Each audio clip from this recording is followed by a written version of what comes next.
reporter Terry Parker is live for us tonight with reaction to the signing of the election bill and the lawsuits that have already been filed. Terry? And Democrats were quick to criticize the bill, both locally and nationally.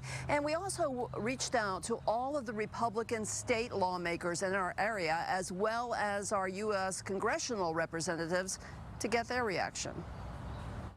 I think Florida did a fantastic job this last election cycle, but there's always room to do better. And today was an exciting step to continue to make sure that Florida leads the nation in election integrity and election accuracy. Terry, there was no need for this piece of legislation.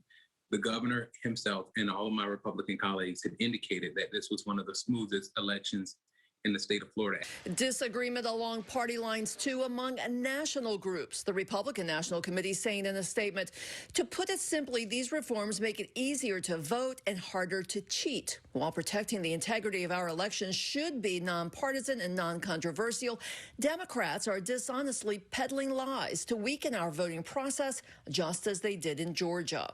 While the League of Women Voters of Florida has already filed a lawsuit against the bill in a statement saying, quote, the legislation has a deliberate and disproportionate impact on elderly voters, voters with disabilities, students, and communities of color. It's undemocratic, unconstitutional, and un-American.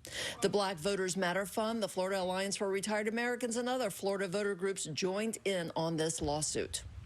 So what was the purpose of this law?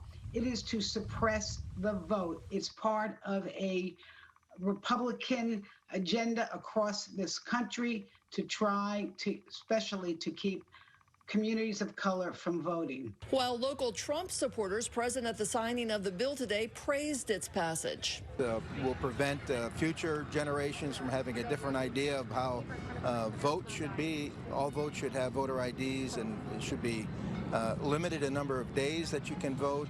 I am hoping that it does indeed prevent change in the voting process that we currently enjoy.